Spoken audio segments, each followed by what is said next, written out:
Salam değerli izleyiciler. Bugün ben sizlere OTK'nın keçmiş olduğu 9. sınıflar için buraxılış sınav imtahanından riyaziyyat suallarının izahını vereceğim. Keçək birinci suala. Birinci sualda kəsr rasional bərabərsizliyə aid bir sual verilib.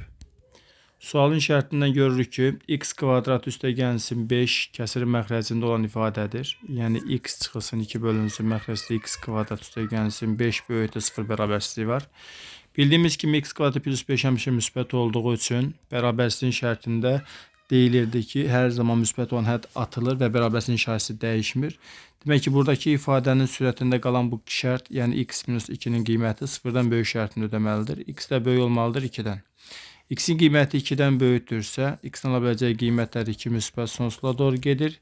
2-dən böyük ən kiçik tam əllimizdə 3 olur. Demək, düzgün cavab olmalıdır 3. 32 nömrəli sualda Euler Venn diaqramı çəksək daha sərfəli olar. Burada demək AB'nin alçoğlusa demək A içəridə olsun, B burada olsun. Əgər AB'nin alçoğluğudursa, A ilə B'nin birləşməsindəki element sayı elə B'yə bərabərdir. Bu birisi də ki, olduğu kimi yerində yazsaq. Belə görünəcəyində. A çoxluğundakı element sayı 4'dür. B'də element sayı 6 olduğu için burada qalacaq 2. Bu deməkdir ki, bu bizdə elə B çıxılsın A'dakı elementlərin sayıdır. B çoxluğunda elementlərin sayını vermişdilər 6. 6 üstə gəl 2 bərabərdir 8. Düzgün cavab olmalıdır 8. Bu da verilibdir A variantında. 33 nömrəli sualda deyilir ki, hansı ifadə və ya da ki, ifadələr birədli deyil. Birədli olması üçün ödəməli olan şərt tərifdən də bildiyimiz kimi dəyişənin qüvvəti natural olmalıdır və ya da ki, kəsr şəklindədirsə məxrəcdə dəyişən olmamalıdır. Gördüyümüz kimi bu ifadə rasional ifadədir. Bu ifadə də rasional ifadədir. Çünki burada dəyişənin qüvvətində mənfi ifadə var. Mənfi qüvvət itirməkdən ötürü dəyişən məxrəcə düşəcək. Bu isə artıq bizdə birədli olur. Demək ki, bizdə şərtimiz birədli olmayanlar istəyirsə 1-dən 2 birədli deyil, 3 isə birədlidir. Bu birədlidir, digərləri birədli deyil. Yəni cavab 1-dən 2 birədli olmayanları soruşduğu üçün cavab olacaq 1. Davam edirik. 34 nömrəli sualda şərtdə deyir ki, x1, y1, x2, y2 həlləridir. Tənliklər sisteminin. İfadənin qiymətini tapın. Birinci tənliyi götürüb ayrı-ayrı həll etsək, x'in qiyməti 5, y-in qiyməti də 5 tapılır ki, sıfıra çevirən qiymətlər bunlardır. X'in 5 qiymətində y-in aldığı birinci qiymət 1 olur. Y-in 5 qiymətində x'in aldığı ikinci qiymət isə 1 olur. Onda şərtimiz belə olacaqdır. 5'də 1 alırdısa, 1'də də 5 alır. Demək 1, 5, 5, 1 şəklində olur həllər. X1, Y1 cütlərinə baxsaq əgər. Bizdə də şərt verir ki, X1, X2'nin hasili. Yəni buradakı X'in qiymətinə, buradakı X'in qiymətin buranda 5 vurulsun 1. Y1 ilə Y2'nin də hasili 1 vurulsun 5. Bunu da hesablayanda cavab olacaqdır 10. Düzgün cavab olmalıdır D variantı. Növbəti sualımız 35 nömrəli sualdır. 35 nömrəli sualda deyilir ki, x 3'dən kiçik olarsa ifadəsini sadələşdirin. Kökün xassiyəsinə görə burada kvadratla kök gedəndə ifadə modulda qalır. X çıxılsın 3. Məxrəcdə də x çıxılsın 3 ilə x üstəgənsin 3 şəklində yazmaq olar. X'in qiyməti 3'dən kiçik olduğu üçün x çıxılsın 3'in qiyməti həmişə mənfidir. Mənfi olanda qarşıya bir mənfi keçir. Və x minus 3 bölünsün x minus 3. X plus 3 şəklində yazılır. Burada x minus 3'lər gedir. Qalır mənfi 1 bölünsün x üstəgənsin 3. Demək düzgün cavab olmalıdır. Mənfi 1 bölü x plus 3. Bu da verilibdir D variantında. 36 nömrəli sualda ifadəni sadələşdirin deyir. Kəsirin qüvvət yüksəldilməsi, yəni nisbətin qüvvət yüksəldilmə qaydası bir də mənfi qüvvət anlayışından istifadə edilə bilər. İlk öncə buradakı mənfi qüvvət itirsək əgər biz, bu mənfi qüvvət itirməkdən ötürü kəsirin tərsini yazmaq lazımdır. Belə yaza bilərik. 3b bölünsün 2a'nın qüvvətində 3 yazarıq. Burada 4a'nın kvadratı bölünsün 27b'nin kubu olur. Burada kəsiri qüvvət yüksəltmək üçün sürəti qüvvət yüksəltib sürətdə yazırıq. 27b-nin kubu, məxrəcdə 8a-nın kubu vurulsun 4a-nın kvadratı bölünsün 27b-nin kubu. 27b kublar ixtisar gedir. Burada a-nın kvadratından da a-nın kubu gedir. Qalır 4 bölünsün 8a. 4 ilə də 8 ixtisar gedəndə 1 bölünsün 2a şəklində qalır. Demək düzgün cavab olmalıdır. 1 bölünsün 2a. Bu da verilibdir A variantında. 37 nömrəli sual. Nöqtənin apsis oxuna nəzərən simmetrik olduğu nöqtənin koordinat istəyir. Apsis oxuna nəzərən hansı oxun adı çəkirdisə həmin qiymət qalırdı. Digər nöqtə isə əksinə dəyişirdi. Yəni belə deyək, x, y nöqtəsi o x oxuna nəzərən simmetrik yer dəyişəndə x mənfi y-ə çevrilirdi. Onda biz bu şərt daxilində yazsaq -4, 3 nöqtəsi o x oxuna nəzərən simmetrik yer dəyişəndə -4, -3 olacaqdır. Demək cavab -4, -3 olmalıdır. Bu da verilibdir A variantında. 38 nömrəli sual. Kubun tilini 20% artırdıqda tam səthin sahəsi necə dəyişər? Kubun tam səthin sayı düsturu 6a-nın kvadratı idi. Yəni tillə tam səthin arasındakı əlaqə kvadrat qədər idi. Kubun tilini qəbul edək ki 1-dir. Kubun tili 1'dir. Bu zaman tam səthin sayısı S tam bərabər olacaqdır. 6 vur 1'in kvadratı bərabərdə 6 olacaqdır. 20% artıranda artıq yeni tilimizin qiyməti olacaqdır 1/2. Bu zaman da S tam bərabər olacaqdır. 6 vur olsun 1/2'nin kvadratı. Yəni 6 vur olsun 1/44. Bu 6 vur olsun 1 idi. Bu 6 vursun 1/44 idi. İndi gördüğümüz kimi burada birler eyni olduğu için, yani 6'lar eyni olduğu için daha doğrusu 1'dən 1/44'e keçid neçə faiz artımı bildirir, onu tapmaq lazımdır. Bunun üçün də nə edirik? 1/44'dən çıxırıq 1'i, bölük 1'ə, bölük 1'ə, vururuq 100%. Bu da 0/44 bölünsün 1 vurulsun 100% hesaplayanda eləyəcəkdir 44%. Cavab olmalıdır 44% artar. Əsas məsələ burada nədən ibarətdir? Kubun tili ilə tam səthi arasındakı əlaqə kvadratla dəyişdiyi üçün buradakı artımı da kvadratı üzərindən götürmək lazımdır. Yəni 1 idi 1/2 olsa kvadratına baxırıq. 1'in kvadratı 1 eləyir. 1/2'nin də kvadratı 1/44 eləyir. Nə qədər artdı burada? 0,44 artdı. Bu neçə faiz deməkdir? 100%'ə vuranda 44% eləyirdi. Belə də yazmaq olardı. 44% artar, düzgün cavab olur. B variantı. Növbəti suala keçid edirik. 39 nömrəli sual. Sualda ehtimal nəzəriyyəsinə aiddir. Qutuda deyir 8 ağ, 4 qara kürə var. Təsadüfi seçilmiş bir kürənin ağ rəngli olması hadisəsinin ehtimalını tapın. Hadisənin ehtimalına görə əlverişli hallar sayına bütün hallar sayına olan nisbəti kimi tapılırdı. Bütün halların sayı qutuda olan kürələrin ümumi sayı qədərdir. Yəni 8 üstəgən üçün 4 qədərdir. Bu eləyir 12. Əlverişli halların sayı isə şərtdən asılıdır. Şərtdə ağ rəngli olması özdə neçə kürədən söhbət gedir? 1. Ağ rəngli olması istəyirsə ağ kürələrin sayı qədərdir. Bu da 8. Gətirib yerinə yazanda 8 bölünsün 12 olur. 4'ə ixtisar etsək 2 bölünsün 3 qalır. Yəni 3'də 2. Düzgün cavab olmalıdır 3'də 2. 40 nömrəli sual. K parametrinin hansı qiymətində bərabərlik doğru olar? Belə bir ifadə verirdilər. Eynilik qaydasının istifadə edə bilərik biz burada. Bunu yaza bilərik bu şəkildə. 2k minus 3 vurulsun a çıxılsın 2. Bərabərdir. Buradan 3'ü çıxardığında a minus 2 qalır. A 2'dən fərqli olduğu üçün hər tərəfi a minus 2'yə ixtisar edə bilərik. Bu zaman 2k minus 3'ün qiyməti 3'ə bərabərdir. 2k bərabərdir 6'ya. K da bərabərdir 3'ə. K'nın hansı qiymətində oldu? Cavab oldu 3. C variantı. 41 nömrəli suala keçid edirik. 16'dan kiçik olan sadə ədədlərin sayını istəyir. 16'dan kiçik sadə ədədlər. Sadə ədədlər bildiyimiz kimi bir ev özünə bölünürdü. Bir nə sadə idi, nə də mürəkkəb. Ən kiçik sadə ədəd 2 idi. 2, 3, 5, 7, 2, 3, 5, 7, sonra 11, 13, 16'dan kiçik dediği için bunlardan farklı bir sadə ədəd varmı? 2 var, 3 var, 5 var, 7 var, 11 var, bir də 13 var. Bunların da ümumi sayı bizdə eləyir 6. Demək cavab olmalıdır neçə? 6. 16-dan kiçik. Sadə ədədlərin sayı dediyi üçün. 42 nömrəli suala keçirik. Ədəd 9 üzərində hansı nöqtələr A-nın qiyməti 8-də 2, B-nin qiyməti 12-də 7, C-nin qiyməti 16-da 9 ədədlərin uyğun ola bilər? Əslində bizdə deyir ki, müqayisə ilə kiçikdən böyüyə doğru düz. Bunu demək istəyir. Burada da görürük ki, məxrəsdəki ədədlərlə söhbətdəki ədədlər birbirindən fərqlidir. Bu zaman ya məxrəsləri ya da söhbətləri bərabərləşdirmək lazımdır. Biz burada nə edə bilərik? Biz burada hamısını məxrəslərini bərabərləşdirə bilərik. Belə ki, A-nın qiyməti 8'də 5 vermişdilər. 8, 12, 16 nə ki, o 48 elədiyi üçün 6'ya vursam 48'də 30 eləyər.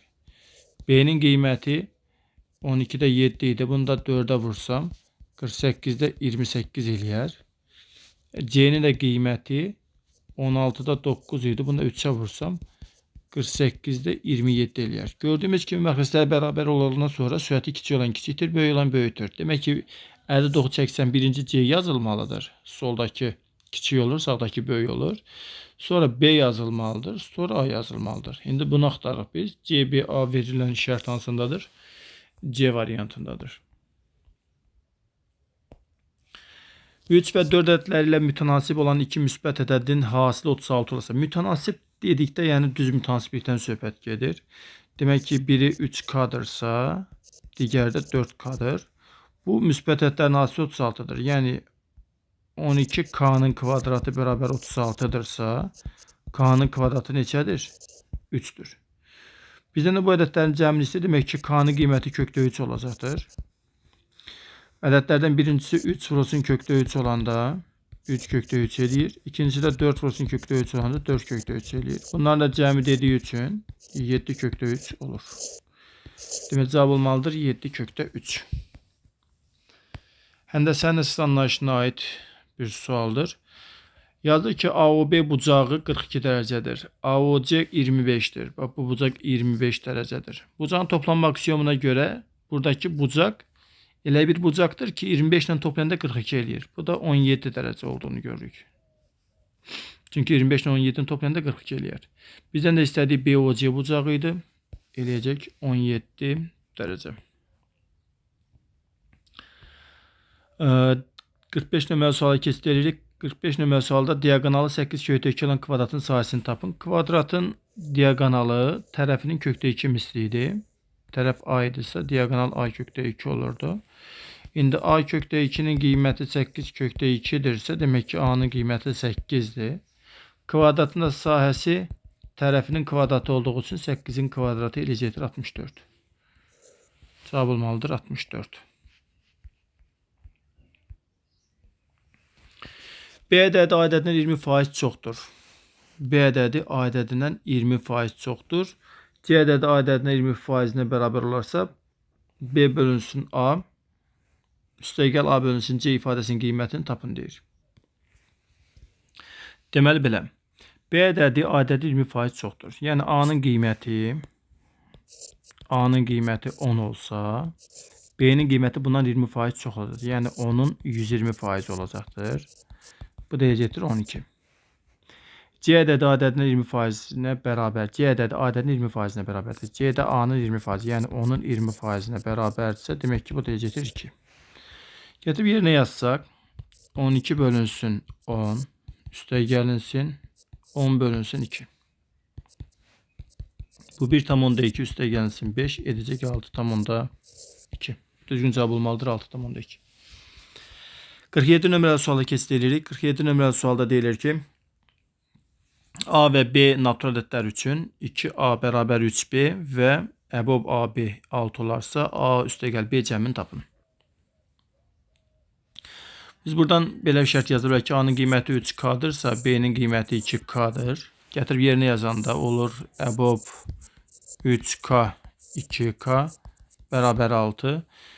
Əbobun şərtinə görə buradan ortaq vurğu çıxarsam kənara K vurulsun əbob 3-2 bərabər 6'dır.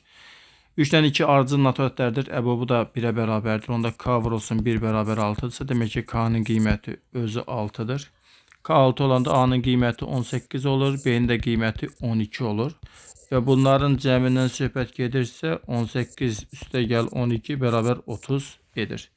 Demək düzgün cavab olmalıdır 30. 48 nömrəli suala keçid edirik. 48 nömrəli sualda deyilir ki, a'nın qiyməti 2000, b'nin qiyməti 80.000 ədədlərin hasilinin standart şəklində yazılışında tərtibinin qiymət hissəsində neçə dəfə böyük olduğunu tapın. İlk öncə bunun hasilini tapaq. Biz bunu belə yaza bilərik ki, 2000 vurulsun 80.000 şəklində. Bunu da belə yazmaq olar. 2 vurulsun 10 üstü 3 vur. 8 vurulsun 10 üstündə 4 kimi yaza bilərik. Bu da 16 vurulsun 10 üstü 7 eləyir. 16 standart şəkildə verilmişlərin qiymət hissəsindən çox böyük olduğu üçün bunu 1,6 vur 10 vur 10 üstü 7 kimi yaza bilərik ki, bu da 1,6 vur 10 üstü 8 deməkdir. Artıq ədəd standart şəklə gətirildi. Qiymətli hissə hissəsi 1,6'dır. Tərtib isə 8'ə bərabərdir. Bizdə şərtdə soruşur ki, tərtibinin qiymətli hissəsinin neçə dəfə böyük olduğunu tapın. Yəni 8 1,6'dan neçə dəfə böyükdür. Bir ədədin digər neçə dəfə böyük olduğunu tapmaq istəyirsə onu bölmək lazımdır. Demək cavab olacaqdır 5. Düzgün cavab olmalıdır. 5 dəfə böyükdür. Keçid edirik 49-cu suala. Xarici bucaq 45 dərəcə olan düzgün çoxbucaqlının bütün diaqonallarının sayını tapın. Çoxbucaqlının buradakı şərti daxili bucağı, buradakı isə xarici bucağı bildirir. Xarici bucağın dərəcə ölçüsü 360 dərəcə bölünsün n kimi tapılır. Onda bu da 45 dərəcəyə bərabər olarsa, mən buradan n'in qiymətini rahat bir şəkildə 8 olduğunu tapa bildim. Yəni o deməkdir ki, bu çoxbucaqlının 8 dənə tərəfi var. 8 təpə nöqtəsi var. Bütün diaqonalların sayı düsturda n vurulsun n çıx 3 böl 2 düstur olduğunu nəzərə alsaq, yetirib yerinə yazarıq qiyməti. 8 vur 8 çıx 3 böl 2. Bu da 4 vurulsun 5 eder 20. Düzgün cavab olacaqdır 20. Bütün diaqonallarının sayını istədiyi üçün. 50 nömrəli suala keçid edirik. Çevrəyə aid olan bir sualdır. Şərtdə deyilir ki, mərkəzi O nöqtəsində olan çevrədə AB BC-yə bərabərdir. Bu vətərlər bir-birinə bərabərsə, onda bunların gəldiyi bu qövslər də bərabərdir. Çünki bərabər vətərlər qarşısında bərabər qövslər dayanır. Buradakı qövsümüz 100 dərəcədirsə, demək ki, buradakı qövsümüz də 100 dərəcədir. Bizdən də ABC-ni istəyir. Çevrədə tam qövs 360 dərəcədir. 100 burada olanda 200 edir. Qalır 160 dərəcə. ABC bucağı da daxili bucaqdır. Daxili bucağın da dərəcə ölçüsü söykəndiyi bu qövsün yarısıdır. Onda buradakı bucağımızın dərəcə ölçüsü olacaqdır 80 dərəcə. Demək düzgün cavab olmalıdır 80 dərəcə.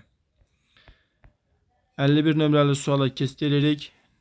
Kvadrat tənliklərə aiddir. Viet teoremi tətbiq etsək, x1 ilə x2'nin hasili bizdə -7'yə, x1 ilə x2'nin də cəmi bizdə -5'ə bərabərdir. Gətirib yerinə yazanda hasilin yerinə -7 yazırıq. Cəmin də yerinə -5 yazanda 7 böl 5 alınır ki, bu da 1,4 deməkdir. Demək düzgün cavab olacaqdır burada 1,4. 52 nömrəli sual kvadrat funksiyalar bölməsinə aid olan bir sualdır. Bizdə şərtdə verirdi ki, fx bərabərdir ax'in kvadratı üstəgəl bx üstəgəl c funksiyasının qrafikinə əsasən f a-nı tap deyir. Demək, buradakı qrafika baxanda görürük ki, burada təpə nöqtənin koordinatı dəqiq şəkildə verilib. Onda bizim bu funksiyamız y bərabərdir. A vurulsun x minus m mötərizə kvadrat plus n şəkildə olduğunu deyə bilərik. Və bu keçir. Qrafik gəlib bir nöqtədən keçir. Keçdiyi nöqtə də buradadır. Keçdiyi nöqtənin y -3'dürsə, demək x 0'dır. Demək 0 -3 şəklində olacaqdır. Çünki nöqtə y ox üzərindədir. Gətirib yerinə yazsam y bərabərdir a vurulsun. M'in qiyməti bizdə 2'dir. N'in də qiyməti -5'dir. Gətirib yerinə yazıram. Olur x minus 2'nin kvadratı minus 5 şəklində. Keçir şərtini tətbiq etsəm burada. X'in yerinə 0, y'in yerinə isə -3 yazaram. -3 vurulsun -3 bərabərdir. A vurulsun 0 çıx 2'nin kvadratı minus 5 şeklinde. Buradan da A vurulsun -2'nin kvadratı 4 eder. Minus 5 bərabər -3'e. Demek 4 tane A'nın qiyməti bərabərdir 2'dir. A'nın da qiyməti 0,5'dir. A'nın qiyməti 0,5'dir. Fx funksiyamız ise bizdə A'nın qiyməti 0,5 tapmışıq. Funksiyamızda gətirib yerinə yazacağıq biz bu qiyməti. Onda bizim funksiyamız bu şekilde olacaktır. Fx funksiyamız olacaktır 0,5 vurulsun. X çıxılsın 2'nin kvadratı minus 5 şeklinde. Burada da f 0,5 hesaplayırıq. 0,5 vurulsun 0,5 minus 2'nin kvadratı minus 5 şeklinde olur. Yani 0,5 2'də 1 deməkdir. 0,5'dən 2'sini çıxanda -1,5 qalır. Yəni -2'də 3 qalır. Bunun kvadratı çıx 5 şeklinde yaza bilərik. Bu da 2'də 1 vurulsun 9 bölünsün 4 minus 5 olur. Edecek bizde 8'də 9 minus 5 qiymət alınacaktır. Buradan da biz belə yazalım. 1,8'də 1 minus 5 şeklinde yaza bilərik. Yani mənfini qarşıya atıp 5'ten çıxarıb 1,8'də 1'in. Burada mənfi belə yazaq da bunu 4,8'də 8 minus 1,8'də 1 kimi yazaq. Mənfi 3,8'də 7 elədim. Mənfi 3,8'də 7. Bunda sürət və məxrəcini 125'e vursak, mənfi 3,1000'də 875 eləyir. 875. Bu da mənfi 3,1000'də 875 deməkdir. Yəni yekun qiyməti alınmalıdır. Mənfi 3,1000'də 875. Sualın şərtinə bir də baxaq, görək ki, gözdən qaçan bir şey olmayıbdır ki. Belə. Keçək növbəti suala. Növbəti sualımız 53-cü sualdır. 53 nömrəli sualda düzbucaqlı üçbucağa aid olan bir şərt verilib. Deyilir ki, ABC düzbucaqlı üçbucağında ABC bucağı 90 dərəcədir. CD tən böləndir. Tən bölənsə çıxdığı bucağı yarıya bölməlidir. Aydın məsələdir. AD 3'tür. Buranı 3 verib. BD 2'dir. AC tərəfin uzunluğunu istəyir. Tənbölənin xassəsinə görə uyğun tərəflərin nisbətləri bərabərdir. Yəni buradan tənbölənin bir tərəfində qalan bu hissə 3'dürsə, demək bura bir 3K deyə bilərik. Bura 2'dirsə, demək burada bir 2K deyə bilərik. Onda Pifagor teoreminə görə 3K'nın mötərizə kvadratı bərabər olmalıdır 2K'nın mötərizə kvadratı üstə gəlinsin. Bunların bir yerdə cəmi 5 etdiyi üçün 5'in kvadratını. 9K'nın kvadratı bərabərdir 4K'nın kvadratı üstə gəl 25'dir. 5K'nın kvadratı bərabər 25'dirsə, demək K'nın kvadratı özü 5'dir. K da bərabərdir, kökdə 5 olur. Bizdən də AC'nin uzunluğunu istəyir. AC'nin uzunluğu 3K olduğu üçün bu da 3 vurulsun kökdə 5 və yaxud da ki 3 kökdə 5 deyə bilərik. Düzgün cavab olmalıdır 3 kökdə 5. 54-cü suala keçid edirik. 54 nömrəli sualda deyir ki, sahədə olan məhsulun əvvəlcə 8 tonu, sonra isə qalan məhsulun 5'də 3 hissəsi yığıldı. Bundan sonra qalan məhsulun kütləsi yığılan məhsulun kütləsindən 2 dəfə az oldu. Əvvəlcə sahədə nə qədər məhsul var idi? Deməli, burada nə edə bilərik? Sahədə olan məhsul, ümumiyyətlə biz götürək ki, məhsulumuz X imiş. Əvvəlcə 8 tonu yığıldı. Yazar yığıldı. Birinci 8 ton yığıblar. 8 ton yığılandan sonra qalacaq nə qədər? Qaldı. X çıxılsın 8 qaldı. Birinci 8 ton yığılandan sonra. Bundan sonra deyir ki, qalan məhsulun 5'də 3'ü yığıldı. Yenə yığıldı. Yığıldı nə qədər? Qalan məhsul x-3 olduğu, x-8 olduğu üçün 5'də 3 vurulsun x-8 götürə bilərik. Bu zaman qalan məhsul tapmaq üçün əvvəlki məhsuldan x-8'dən çıxırıq 5'də 3 x-8'i. Bu da eləyəcəkdir 5'də 2 x çıxılsın 8 şəklində. Yaza bilərik bunu belə.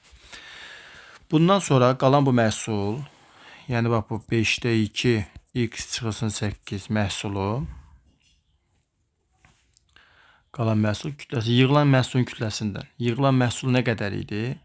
Yığılan bir 8 yığılmışdı. Bir də ki 5'də 3 x-8 yığılmışdı. kütləsindən 2 dəfə azdır. Demək onda olacaqdır. 5'te 3 vur x minus 8. X minus 8 üstə gəl 8. O deməkdir ki, yığılan məhsul bunlar idi də. Bu ikisi yığılmışdı. Bunların cəmindən bu 2 dəfə çoxdur. Və ya da ki, bu ondan 2 dəfə azdır. Məntiqə gəl çıxır. Onda olacaqdır 5'te 4 vurulsun x çıxılsın 8. Bərabərdir 5'te 3 x minus 8 üstə gəl 8 şəklində yaza bilərik. Hər tərəfi 5'ə vursaq 5'lər atırlar buradan. Qalar 4x minus 32. Burada bərabərdir. 3x çıxılsın 24. Üstə gəlinsin 40 eləyir. X'lər bir tərəfə yığanda 4x çıx 3x bərabərdir. 32 minus 24 üstə gəl 40 olur.